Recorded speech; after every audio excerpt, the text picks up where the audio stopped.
బట్టతలతో బాధపడుతున్నారా? ఆధునితనమైన పద్ధతిలో hair transplantation చేయబడును. Face clinic, Hyderabad. నమస్తే రమ్మగారు. నమస్తే జయ. రమ్మగారు, మంచి ట్విస్టులున్న కథ. పూర్వం ఒక రాజుగారికి ఒక యాపిల్ తోట ఉండేది. కానీ ఆ యాపిల్ తోటలో తోట పేరు యాపిల్ తోట, కానీ ఏ చెట్టు బతకల, ఒకే ఒక యాపిల్ చెట్టు ఉంది. ఇప్పుడు తోట ఎలా? మరి యాపిల్ తోట అని పెట్టుకున్నారు, ఏవి బతకలేదు, మామూలు మొక్కలు ఏవో వచ్చినాయి. ఒకే ఒక యాపిల్ ఎంత బాగుండేవి, ఓట చాలా బాగుండేవి. అయితే ఓ సంవత్సరం కాపు కాసింది. పళ్ళు కాయలు లెక్కెట్టుకున్నారు ఎన్ని అవుతాయని. కాయలు తయారయ్యే టైంకి మర్నాటి పొద్దుటికి ఒక కాయ తగ్గుతుండేది. మళ్ళీ పూత వచ్చేది, పిందెలు వచ్చేవి. కాయలన్నీ లెక్కెట్టుకునేవాడు, పచ్చికాయలు. పండే సమయానికి ఓ కాయ తగ్గిపోతుండేది. రాజు కోపం వచ్చేది. చచ్చి 100 చెట్లు పెడితే ఓ చెట్టు బతికితే ఆ చెట్ల మీద ఓ కాయ ఎలా తగ్గిపోయింది, అలా తగ్గిపోవడానికి వీల్లేదని తోటమాలిని తిట్టేవాడు. అయితే తోటమాలిని జాగ్రత్తగా కాపలా ఉండమని చెప్పారు. ముందు రోజు పచ్చికాయలన్నీ లెక్క పెట్టారు. రేపటి కొంచెం రంగు మారుతుంది, ఎర్రబడిపోతాయి. ఆ రోజు రాత్రి తోటమాలి ఏం చేశాడంటే తన పెద్ద కొడుకుని కాపలాకి పెట్టాడు. పెడితే పడుకో నువ్వు ఇక్కడ, ఎవరు తీసుకెళ్ళిపోకుండా చూడమన్నారు. మనిషి వచ్చిన జాడలు లేవు, కానీ కాయ మాయమైపోయింది. వీడు కాస్త 2 దాకా మెలకుగా ఉన్నాడు. 2 గంటల దాకా మెలకుగా ఉన్నాడు, నిద్ర పట్టేశాడు. మర్నాడు బదులుకి కాయ జంపు లేదు. రాజుగారి కోపం వచ్చేసింది. అయితే ఈయన ఏమన్నాడంటే, తోటమాలి కొడుకుని, అరే బాబు నిద్రపోకరా, నిద్రపోకుండా ఉండరా అని చెప్పాడు. మర్నాడు నిద్రపోలే. మరుసటి రోజున మళ్ళీ కాయలు లెక్కెట్టి చూసుకున్నారు. మర్నాడు తెల్లవారుజామున ఏమైంది, ఒక బంగారపు రంగు పక్షి వచ్చి యాపిల్ పళ్ళ మీద వాలింది.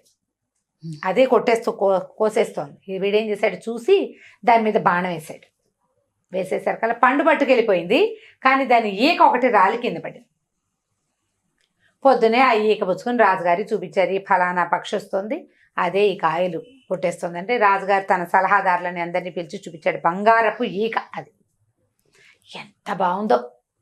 దాంతో రాజు అన్నాడు, ఒరే యాపిల్స్ కాయలు పోతే పోయినాయి, ఈ పక్షిని పట్టుకురండి నాకు ఎక్కడి నుంచి అయినా అనేసరికల్లా తోటమాలి పెద్ద కొడుకు తను తెస్తానన్నాడు. బాణాలు విల్లంబులు సర్దుకుని నడవటం మొదలుపెట్టాడు. అడవుల్లో తిరగాలి, మరి పక్షులు ఎక్కడ దొరుకుతాయి, అడవుల్లోనే దొరుకుతాయి కదా. ఆ అడవిలోకి వెళ్ళగా అతనికి ఒక నక్క కనిపించింది. కనిపించేసరికల్లా నక్క మీద బాణం అయిపోయాడు. నక్కంది, నా మీద బాణం అయిపోక నేను నీకు సహాయం చేస్తాను, నువ్వు ఇలా ముందుకెళ్తే 2 సత్రాలు లాంటివి వస్తాయి. ఒకటేమో అంటే మన సత్రమే అదే, ఒకటేమో చాలా పాష్గా గ్రాండ్గా ఉంటుంది, అందులోకి వెళ్ళొద్దు. రెండోది కొంచెం పేదగా ఉంటుంది, అందులో అన్నం తిను నువ్వు అని చెప్పింది. చెప్పేసరికల్ బోడి నక్క మాట వినేది ఏమిటని వీడేం చేశాడు, బాణం లాగి పెట్టాడు, కొట్టేశాడు దాన్ని నక్కని. కానీ నక్కకి తగల, నక్క ఒక జంపు చేసి పారిపోయింది. ఓకే. వీడు అలా నడుచుకుంటూ వెళ్తే సరే మొత్తానికి ఓ చోట 2 సత్రాలు కనపడ్డాయి. ఒకటి చాలా చక్కగా మెరిసిపోతూ నీట్గా ఉంది, లోపల నుంచి సంగీతాలు వాద్యగోష్ఠులు వినపడుతున్నాయి, ఈ వాసనలు ఘుమఘుమలాడిపోతున్నాయి. రెండో సత్రం పాతగా పురాతనంగా ఏదో పాడుబడిపోయినట్టు. ఇక్కడ ఉన్నారు 2-3 మనుషులు, ఏదో వండుతున్నారు. వీడు ఈ దొక్కల దాంట్లోకి ఎవరు వెళ్తారు, ఇది చాలా బాగుందని ఆ మంచి దాంట్లోకి వెళ్ళాడు. అది ఆల్రెడీ నక్క చెప్పింది కదా. చెప్పింది, అయినా సరే నక్క మాట వినేదేమిటి, అదే కదా అని చెప్పి వెళ్ళిపోయాడు. వెళ్ళంగానే లోపల బ్రహ్మాండంగా తిండి తిప్పలు అవి ఇవి ఉన్నాయి, శుభ్రంగా తాగేశాడు, తినేశాడు. ఈ నక్క మర్చిపోయాడు, పక్షి మర్చిపోయాడు, నాన్న లేదు అమ్మ లేదు, వాడు అక్కడే ఉండిపోయాడు. ఎన్ని రోజులైనా రాలా. రెండో అబ్బాయి బయలుదేరాడు. మరి రాజుగారికి బంగారు పక్షిని తెస్తామన్నారు కదా. రెండో అబ్బాయి కూడా నక్క కనపడింది. నక్క సేమ్ డిట్టో ఇదే చెప్పింది, ఈ 2 ఇళ్ళు ఉన్నాయి, ఆ ఇంట్లోకి వెళ్ళబోక ఈ ఇంట్లోకి వెళ్ళు అని. వినలా. వీడు కూడా ఆ ఇంట్లోకి వెళ్ళి అన్నయ్యతో జాయిన్ అయిపోయి వాడు కూడా అక్కడే ఉండిపోయాడు. నెలలు గడిచిపోయినాయి. అప్పుడు ఈ తోటమాలి 3వ కొడుకు రోజు మా యాపిల్ చెట్టుకి కాపలా పడుకునేవాడు. నాన్న నేను వెళ్తాను నాన్న అంటే వాళ్ళ నాన్న అన్నాడు, ఒరే ఏం ప్రమాదము, 2 పిల్లల్ని పోగొట్టుకున్నావు, నిన్ను పోగొట్టుకోలేను నాయన అని ఎంత బతిమలాడినా వాడు వినలా. అన్నయ్యలకి ఏమైందో కూడా తెలుసుకోవాలి కదా మరి మనం. ప్రమాదం అనిపిస్తే వెనక్కి తిరిగి వచ్చేస్తా, నేను ముందుకెళ్ళను అని చెప్పాడు. చెప్పేసి ఇక రాజుగారి కోసం ఆ బంగారు పక్షిని తేవడానికి బయలుదేరాడు. నక్క కనపడింది. నక్క ఏం చెప్పిందంటే, 2 సత్రాలు వస్తాయి, దాంట్లో ఉండకు, దీంట్లో ఉండు అంటే సరే అన్నాడు. యాజ్ ఇట్ ఈస్ సరే అన్నాడు. బాణం వేయలా. వాళ్ళిద్దరూ బాణం వేశారు. వీడు బాణాలు వేసేవాడు కొంచెం బెతకవాడు. ఆ నక్క చెప్పింది, నువ్వు ఓ పని చెయ్యి, నా తోక మీద కూర్చో, నిన్ను క్షణంలో తీసుకెళ్తా అక్కడికంతే, చూద్దాం అని తోక మీద కూర్చున్నాడు. అది రైమని లేడ్లాగా పరిగెత్తి ఆ సత్రాల దగ్గర దింపింది. ఓ సత్రం గ్రాండ్గా ఉంది, ఓ సత్రం సింపుల్గా ఉంది. మనకి గ్రాండ్ ఎందుకు, మన బతుక్కి తోటమాలి కొడుకుని నేను అని చెప్పి వీడ మామూలు సత్రంలోకి పోయాడు. శుభ్రంగా అక్కడ తిన్నాడు. తిన్న తర్వాత బయటకు వచ్చాడు బయలుదేరటానికి. అప్పుడు నక్క ఏం చేసిందంటే, నువ్వు బాగా ముందుకెళ్ళు, నీకు ఒక పెద్ద కోట కనిపిస్తుంది దుర్గంలాగా, దుర్గంలోకి వెళ్ళు. లోపల అందరూ సైనికులు వాళ్ళు వీళ్ళు పడుకుంటారు. నువ్వు వెళ్ళేసరికి చీకటి పడిపోతుంది. అక్కడ నీకు బంగారు పక్షి కనపడుతుంది. అయితే అది ఒక కర్ర పంజరంలో పెట్టుంటుంది, పక్కనే ఒక బంగారు పంజరం ఉంటుంది. పొరపాటును కూడా ఈ పక్షిని బంగారు పంజరంలో పెట్టద్దు, కర్ర పంజరాన్ని చేత్తో పుచ్చుకొచ్చేసి అని చెప్పేసరికి సరేనన్నట్టు ఆ తోక మీద కూర్చో, దుర్గం దగ్గరికి తీసుకెళ్తానంది. తోక మీద కూర్చున్నాడు. కూర్చోగానే అది రైమని తీసిపోయింది. ఆ దుర్గం దగ్గర దింపింది. వీడి లోపలికి అట్లా నడుచుకుంటూ వెళ్ళాడు. అందరూ పడుకున్నారు. ఈ పక్షి కనిపించింది. ఎంత బాగుందో, మెరిసిపోతుంది. కాకపోతే దాన్ని పెట్టిన పంజరము ముఖా చక్కగా ఉండి ఏమిటో కట్లుగా ఉండి ఏమీ బాగుండలే. పిచ్చి పంజరంలో పెట్టారు. ఇంత అందమైన పక్షిని చక్కటి దాంట్లో పెట్టద్దు. చూస్తే అక్కడ మెరిసిపోతున్న ఒక బంగారు పంజరం కనపడింది. నక్క చెప్పింది, కానీ వీడికి ఈ కర్ర పంజరంలో ఆ పక్షిని ఉంచబుద్ధి కాల. ఎలాగైనా మార్చేద్దామనిపించింది. ఆ పక్షిని తీసి బంగారు పంజరంలో పెట్టాడు. పెట్టంగానే అది ఉకి నరిచేసి కేకలు పెట్టేసింది. ఆ పక్షి అరిచేసరికల్లా మొత్తం సైనికులంతా లేచిపోయారు, పట్టేసుకున్నారు. ఆ దుర్గన్ రాజుగారి దగ్గరికి తీసుకెళ్లారు. రాజు అన్నాడు, నువ్వు ఈ పక్షిని పట్టుకొచ్చి చేసావు, నీకు ఈ పక్షి కావాలంటే నాకు బంగారు గుర్రం ఒకటి ఉంటుంది, ముందు ఎక్కడో దొరుకుతుంది, ఆ బంగారు గుర్రాన్ని తెచ్చిపెట్టు, ఈ బంగారు పక్షిని తీసుకెళ్ళు. బంగారు పక్షి ఎలాగూ కావాలి. సరేననుకున్నాడు. బయటికి రాగానే నక్కని చూసావా, నేను చెప్పిన మాట వినలేదు నువ్వు, సరే పోనీ కానీ ఇప్పుడైనా కూడా మళ్ళీ నా తోక మీద కూర్చో. ఇంకా ముందుకెళ్తే ఇంకో దుర్గం కనపడుతుంది, అక్కడ మనకి గుర్రం కనిపిస్తుంది. కానీ ఈ గుర్రం మీద జీను వేసి తీసుకురావాలి నువ్వు బయటికి. అక్కడ మామూలు జీను, తోలు జీను ఉంటుంది, బంగారపు జీను ఉంటుంది. మామూలు జీనే వేసి తీసుకురా, బంగారపు జీను వేయబోక అని చెప్పింది. అక్కడికి వెళ్ళాడు. ఆ బంగారపు రంగులో మెరిసిపోతుంది. దానికి తోక కూడా కుచ్చు, బంగారపు కుచ్చు. దాని మొహం మీదకు ఉండే జూలు కూడా అంతే, చెవులు ఇట్లా నిలబడి బంగారపు రంగు చెవులు ఎంత ముద్ద చేస్తుందో, అది ఎంత బాగుందో. అయితే ఏమైంది, అక్కడ ఉన్న జీనులు వెతికాడు. దాన్ని గుర్రం మీద ఎక్కాలంటే జీన్ వేసుకుని కదా ఎక్కాలి. జీన్ వేసుకోవాలి, కాళ్ళకి రికాబులు కింద పట్టుకునేవి రావాలి, దాని మూతికి ఒక కళ్ళెం కావాలి, ఇన్ని కావాలి. ఇవన్నీ చూస్తే వాడికి ఒక బంగారపు జీను, ఒక మామూలు జీను కనపడ్డాయి. ఈ పిచ్చి జీను వేసి గుర్రాన్ని అవమానించకూడదు, బంగారపు జీనే వేద్దాం అనుకున్నాడు. ఏమవుతుంది, మహా అయితే ఆ బంగారపు జీను ఏం కానీ అది కేవలం సైకిల్ ఇచ్చింది ఆ గుర్రం. అందరూ జనాలు నిద్ర లేచేశారు. రాత్రిపూట అయినా కూడా పట్టేసుకున్నారు వాడిని. రాజుగారి దగ్గరికి తీసుకుపోయారు. రాజు అన్నాడు, మరి అవతల ఇక్కడి నుంచి చాలా ముందుకెళ్తే దుర్గంలో ఒక అందమైన రాజకుమార్తె ఉంది. నీకు ఈ బంగారపు గుర్రం కావాలంటే నువ్వు ఆ రాజకుమార్తెని తెచ్చిపెట్టు, నాకు ఆ అమ్మాయిని నాకు తెచ్చివు, గుర్రాన్ని నీకు ఇచ్చేస్తాం. ఈ గుర్రాన్ని పట్టుకెళ్ళిస్తే బంగారపు చిలక వస్తుంది. ఆ బంగారు చిలక దొరికితే అన్నయ్యలు దొరుకుతారని వాడు ఆశపడ్డాడు. వాడికి అన్నయ్యలు కావాలి. మరి సరే ఏమనుకున్నాడు, సరేనని వెళ్తానన్నాడు. బయటకు వస్తే నాకు అది మాట వినమేమిటో, నువ్వు భలేవాడివి, ఇప్పుడైనా నా మాట విను, ఇప్పుడు ఆ దుర్గం దగ్గరికి తీసుకెళ్తా. ఒక రాజకుమార్తె ఉంటుంది, కనపడంగానే అమ్మాయిని ముద్దు పెట్టేసుకో, నీ మాట వింటుంది, వచ్చేస్తానంటుంది, నీతో ఒప్పుకుంటుంది. మా అమ్మ నాన్నకి బాయ్ చెప్పొస్తా అంటుంది, చచ్చినా ఒప్పుకోవద్దు. అమ్మా నాన్నకి బాయ్ మాత్రం చెప్పకూడదు. అమ్మాయి ముద్దు పెట్టుకో, తీసుకొచ్చేసి. నువ్వు ముద్దు పెట్టుకున్నాక అమ్మాయి నిన్ను కాదండి, నీ వెనకాల వస్తుంది, తప్పకుండా నిన్ను ప్రేమిస్తుంది అంటే సరేనన్నాడు. ఆ కొత్త సౌధానికి మళ్ళీ తోక మీద కూర్చోబెట్టుకుని ఈ నక్క తీసుకుపోయి ఆ సౌధంలోకి వెళ్ళాడు. ఎంత బాగుందో అమ్మాయి, భలే అందంగా ఉంది. వీడు వెళ్ళగానే తటాలు నా పిల్లని కావలించుకుని బుగ్గల మీద ముద్దు పెట్టుకున్నాడు. ముద్దు పెట్టుకోగానే నేను ఆ అమ్మాయి ఏమందంటే, నువ్వు నాకు ఎంతో నచ్చావు, నేను నిన్ను ప్రేమిస్తున్నాను, నీతో వచ్చేస్తాను, తీసుకెళ్ళిపో అని. సరే పద వెళ్ళిపోదాం అన్నాడు. వెళ్ళిపోదాం అనగానే మా అమ్మ నాన్నకి చెప్పొస్తానే అంది. మీ అమ్మ నాన్నకి చెప్పొద్దన్నాడు వీడు. అక్కర్లేదు వెళ్ళిపోదాం అన్నాడు. ఏ అమ్మాయి ఏడవటం మొదలుపెట్టింది. అయినా సరే ఒప్పుకోలేవాడు. ఏమైనా సరే అన్నాడు. ఆ పిల్ల ఇంకా లవలవా ఏడ్చేసి లాగినా కూడా లాక్కండి అక్కడే నిలబడి ఏడుస్తుంది. ఇంత ఏడిపిస్తే ఎట్లా పాపం అమ్మాయిని, సరే పోన్లే వాళ్ళ అమ్మ నాన్నకి చెప్పొస్తుందని వదిలిపెట్టి వదిలేసరికల్లా ఇది వెళ్ళి వాళ్ళ నాన్నకి చెప్పగానే వాళ్ళ నాన్న అన్నాడు, ఎవరెవరా వాడెవరితోటో వెళ్ళిపోతావా అని వాడిని పట్టేయండి రా వాడిని అన్నారు. వాడిని కాస్త పట్టేసుకున్నారు. అయ్యో నక్క చెప్పిన మాట వినకపోతేనే దీన్ని అనవసరంగా వదిలిపెట్టాను, దీని కన్నీళ్ళలో కరిగి ప్రవహించి అది వెళ్ళిపోయి ఈ పని చేశాను, ఇప్పుడు ఏం చెయ్యాలి అని ఆలోచించుకున్నాడు. ఈ లోపల రాజు అన్నాడు, నా కిటికీ ఎదురుగుండా నీకు ఈ అమ్మాయి కావాలంటే నేను కిటికీ ఎదురుగుండా ఒక కొండ అడ్డం వస్తుంది నాకు, నేను ఎంత బయటకు చూద్దామంటే ఆ కొండంతా అడ్డం వచ్చి కనపట్టాల, కొండ తవ్వేయి తెల్లారేసరికల్లా, తవ్వేస్తే ఈ అమ్మాయిని నీకు ఇస్తానన్నాడు. సరే తవ్వుతానన్నాడు. తెల్లారేసరికి ఆ కొండ దగ్గరికి వెళ్ళాడు. నాకు వచ్చింది, నేను చెప్పా కదరా నాయన ముందే నీకు, సరే పోన్లే నీ బదులు నేను పని చేస్తాను, నువ్వు పోయి మా రాజకుమార్తె దగ్గర పడుకో, వెళ్ళిపో, లోపలికి వెళ్ళిపో, రేపు పొద్దుటికి సరిపోతుందని తెల్లవారేసరికి మొత్తం కొండంతా తవ్వే అవతల బారేసేసింది అన్నక్క. తవ్వేసేసరికి అలా వాళ్ళు ఏం చేశారు, తవ్వేశాడు కదా మరి ఒప్పుకున్నారు కదా, రాజకుమార్తెని ఇచ్చేశారు. రాజకుమార్తెని తీసుకుని బయటకు వచ్చాడు.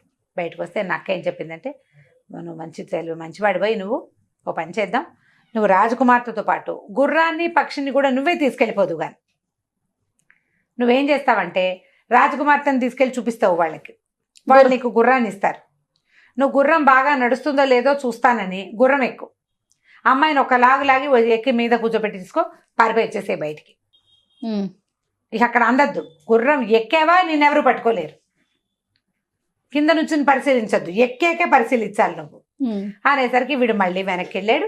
ఆ ముందు బంగారపు గుర్రం ఆస్థానం ఉందిగా అక్కడికి వెళ్ళాడు. వెళ్ళి రాజకుమార్తెని చూపించాడు. వాళ్ళు ఆశ్చర్యపోయారు, అబ్బా ఎంత అందగత్తే అన్నారు. సరే మరి గుర్రం ఇస్తా అన్నారు కదా ఇవ్వండి అన్నాడు.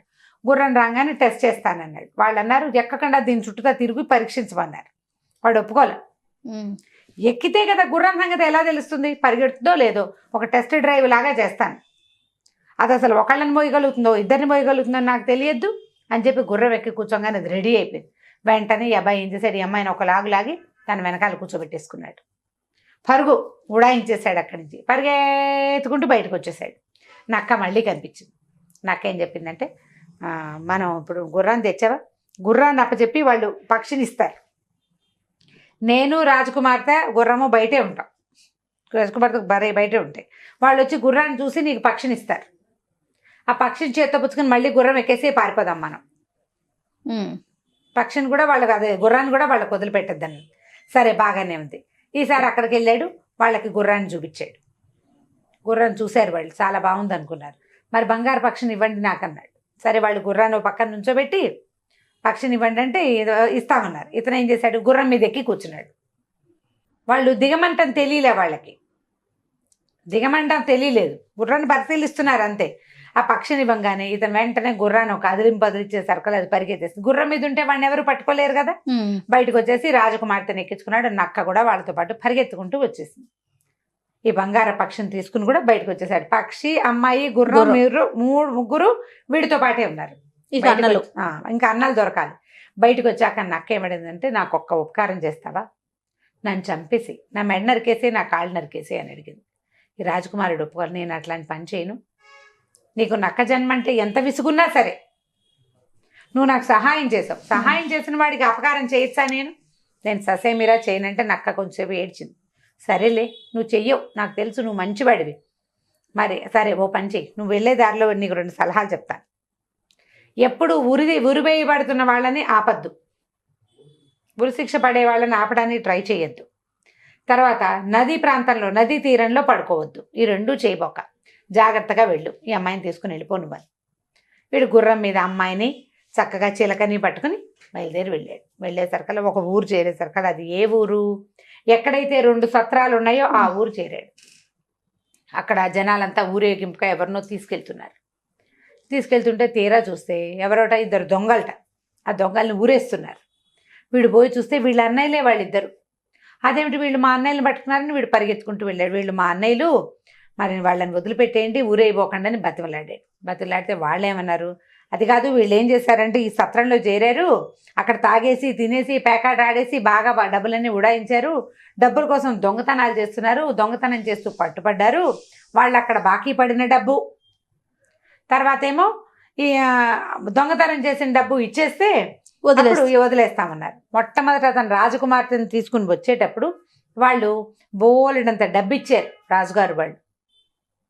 ఆ డబ్బు ఉంది ఇతని దగ్గర, ఆ డబ్బు అంతా ఇచ్చి అన్నయ్యలిద్దరిని కాపాడుకున్నాడు. సరే అందరూ కలిసి బయలుదేరి వద్దామనుకున్నారు, ఇంకింటికి వెళ్ళాలి కదా. అయితే ఏమైంది, మధ్యలో ఒక నది వచ్చింది. అక్కడి నుంచి ఒక నదీ తీరంలో ఉండాల్సి వచ్చింది. ఆ. సరే ఏదో తిండి తెచ్చుకున్నారు, తిన్నారు. తిన్న తర్వాత ఈ పూట ఇక్కడ పడుకుని పొద్దున్నే లేచి వెళ్దామన్నారు. ఆ నదీ తీరంలో పడుకోగానే అన్నయ్యలు ఇద్దరు అనుకున్నారు, వీడు చిన్న వెధవ, వీడికేమో ఇప్పుడు అమ్మాయి, గుర్రం, చిలక అన్నీ వీడికే, మనకేమీ లేవు. మనకేమీ లేవు. రాజుగారు ఈ పక్షిని తీసుకుంటే వాడికి బహుమతులు ఇస్తాడు, అవి కూడా వాడే ఉంచుకుంటాడు. వీడిని నీళ్ళలోకి దోసేసామంటే ఇది మనమే పక్షిని తీసుకెళ్ళి ఇచ్చేయచ్చని ఆ తమ్ముడిని కాస్త నీటిలో దోసేశారు. దోసేసి వెంటనే ఈ అమ్మాయిని గుర్రం ఎక్కించేసుకున్నారు, ఆ చిలకని ఆ పక్షిని కూడా పుచ్చుకుని తీసుకెళ్ళిపోయారు. కాకపోతే ఊరు చేరిపోయిన తర్వాత ఆ పక్షి పాటలు పాడడం మానేసింది, ఏమి తినేది కాదు, పాడేది కాదు. గుర్రం గడ్డి తినడం మానేసింది, రాజకుమార్తె ఊ ఊ ఊ ఊ అని ఏడిపోయి ముగ్గురు 3 రకాలుగా అయిపోయారు. పక్షిని చూస్తే బాగుంది, బంగార పక్షి, దాని ఈకే వీళ్ళకి దొరికింది. కానీ అది అంతకుముందు పాటలు పాడుతూ తిరుగుతూ ఉండేది, ఇప్పుడు రెక్కలు కూడా కదపట్ల, ఎలా కూర్చున్నది అలాగే కూర్చుని ఉంటుంది. గుర్రం గడ్డి తిందు, పక్క చిక్కిపోతుంది కదా, ఏమి తింటల్లా అది. ఈ అమ్మాయి ఏమో ఏడుస్తుంది. సరే రాజుగారు ఈ 3 వస్తువులు తన దగ్గర పెట్టుకున్నారు, వీళ్ళకి ఏవో బహుమతులు ఇచ్చాడు. ఇంతలో ఏమైంది, నీటిలో పడిపోయాడు కదా. నీటిలో పడిపోయిన వాడు లోపల ఏదో చిన్నది రాయి ఏదో ఉంటే ఆ రాయి మీద నిలబడి ఎట్లా కొట్లా ఆపుకున్నట్టు దెబ్బలు తగిలేసినాయి బాగా. ఆ పైనుంచి పడిపోయేసరికి అలా. ఇంతలో ఏమైంది, ఆ నక్క వచ్చి కేకేసింది, నువ్వేమిటి ఇక్కడ ఉన్నావు, ఏమైపోయావంటే, నువ్వు చెప్పిన మాట వినలేదు, నాకు శాస్తి అయింది, మా అన్నయ్యలు ఇద్దరు ఇలా చేశారంటే నక్క ఏం చేసింది, తన తోకని నీళ్ళలో వదిలిపెట్టి తోక పుచ్చుకుని పైకి రా అని వాడిని పైకి తీసుకొచ్చింది. పైకి తీసుకొచ్చి కాస్త స్వస్థత పడంగానే పద మీ ఇంటికి వెళ్ళిపో, వీళ్ళని ముగ్గురిని నువ్వే తెచ్చానని చెప్దు కానీ అని చెప్పి పంపించింది. పంపిస్తే వీడు మెల్లిగా తన ఊరు చేరాడు. ఊరు చేరి నక్క తీసుకుపోయిన తోక మీద ఎక్కించుకుని తీసుకెళ్ళిపోయి ఊళ్ళో వదిలిపెట్టింది. వీడు ఒక బిచ్చగాడి వేషం వేసుకుని వెళ్ళాడు. ఇతను ఊళ్ళోకి వెళ్ళంగానే రాజకుమార్తె ఏడవడం మానేసింది. ఆ బంగార పక్షికి అని సంగీతం పాడుతూ అటు ఇటు తిరుగుతూ పళ్ళు తింటోంది ఆపిల్ చెట్టు మీద. ఈ గుర్రం ఏమో హాయిగా గడ్డి మేస్తుంది, అటు ఇటు తోక ఆడించినప్పుడల్లా బంగారపు మెరుపులు మెరుస్తున్నాయి. అందరు ఆశ్చర్యపోయారు, నిన్నటి దాకా ఏమీ లేదు, ఇవాళ ఏమిటి సడన్గా వీటికి ఇది వచ్చిందని. వీడి కుర్రాడు ఏం చేశాడు, ఊళ్ళోకి వెళ్ళిపోయి రాజుగారి దగ్గరికి వెళ్ళిపోయాడు. సరాసరి వెళ్ళిపోయి ఈ 3 వస్తువుల్ని తను ఎట్లా సాధించుకొచ్చాడో చెప్పాడు. చెప్పేసరికల్ రాజుగారికి చాలా కోపం వచ్చి ఇక ఈ అన్నయ్యలిద్దరిని అరెస్ట్ చేయించాడు. వీళ్ళు దుర్మార్గులు, మంచివాళ్ళు కాదు, వీళ్ళని దేశ బహిష్కారం చేసేద్దాము అని చెప్పి అన్నయ్యలిద్దరిని పంపేశారు. ఈ రాజకుమారుడికి, ఈ తోటమాలి కుమారుడికి అర్ధరాజ్యం ఇచ్చారు, బంగారు పక్షిని తెచ్చి ఇచ్చినందుకు. హాయిగా ఉంటున్నాడు వాడు, చాలా రోజులు ఉన్నాడు. ఆ అమ్మాయిని పెళ్లి చేసుకున్నాడు, ఆ గుర్రం మీద తిరిగేవాడు. ఆ పక్షి ఆ రాజ్యంలో అన్ని చోట్ల తిరుగుతుండేది, అది గుడ్లు పెట్టి బోళ్ళని పిల్లల్ని పెట్టింది. బంగార పక్షులు ఆ ఊరంతా తిరుగుతూ ఉండేవి, చాలా గ్రాండ్గా ఉండేది. చాలా కాలం తర్వాత ఒకనాడు ఇతను అడవిలోకి వెళ్ళాడు. వెళ్ళేసరికల్లా ఎప్పుడో ఎన్నాళ్ళకో పిల్లలు కూడా పుట్టేశాక ఒక ముసలి నక్క అతనికి కనిపించింది. కన్నీళ్లు గారుస్తూ కూర్చునింది ఒక చోట. అయ్యో నువ్వు నా మిత్రుడివి, నువ్వు నాకు ఎంతో సహాయం చేసావు కదా, నువ్వు ఎలా ఉన్నావు అని అడిగేసరికల్లా నేను నిన్న ఆ రోజు అడిగాను, నా మెడ నరికేసి కాళ్ళు నరికేయమని, నరికేయవా ప్లీజ్ అని అడిగింది. వీడికి చాలా కష్టం వేసింది, ఎందుకు నువ్వు ఎప్పుడు ఇలాగే అడుగుతున్నావు, అప్పుడు నేను చేయలేకపోయా, సరే ఇప్పుడు చేస్తానని వరలో నుంచి కత్తి తీసి దాన్ని మెడ నరికేశాడు. కాళ్ళు కూడా నరికేశాడు. కాళ్ళు మెడ నరకంగానే ఆ నక్క పడిపోయి ఒక కుర్రాడు లేచి నుంచున్నాడు. వాడు ఒక శాపం మంత్రం కట్టు వల్ల అలా నక్కగా మారిపోయాడు. మళ్ళీ ఆ కుర్రాడు ఎవరో కాదు, ఈ తోటమాలి కొడుకు పెళ్లి చేసుకున్న రాజకుమార్తె తాలూకు తమ్ముడు. ఓహో. ఈ అడవిలోకి వచ్చిన వీరాది వీరులు ఎవరైనా ఉంటే వాళ్ళని తీసుకెళ్ళి వాళ్ళకి ఇవన్నీ ఇప్పించి చివరికి నా శాపం విమోచనం చేసుకుందాం అనుకున్నాను. నేను ఎంత ట్రై చేసినా నువ్వు చేయలేదు, ఇంతకాలం నేను నక్కలాగా ఉండిపోయాను, కానీ నీ వల్ల నేను మళ్ళీ మామూలు మనిషి అయిపోయానని వీడిని కావలించుకున్నాడు. అక్కని చూసి తర్వాత తన రాజ్యానికి వెళ్ళిపోయి ఆ రాజ్యానికి రాజు అయిపోయాడు. సో నక్క, తోటమాలి కుమారుడు కలిసి ఒక బంగారు పక్షి, ఒక గుర్రం, ఒక రాజకుమార్తెని సాధించి చివరికి వాడికి శాప విమోచనం కూడా చేసుకున్నారు. కంచికి మనం ఇంటికి. సూపర్ స్టోరీ రమ్మ గారు. కాకపోతే సహజంగా మనం ప్రతి స్టోరీలో నక్కని విలనే అనుకుంటాం, కానీ ఇక్కడ చూడండి చక్కగా భలే హెల్ప్ చేసింది, హీరో అనమాట.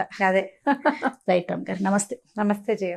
సుమన్ టీవీలో మీ పర్సనల్ అండ్ బిజినెస్ ప్రమోషన్స్ కోసం కింది నెంబర్కి కాంటాక్ట్ చేయండి.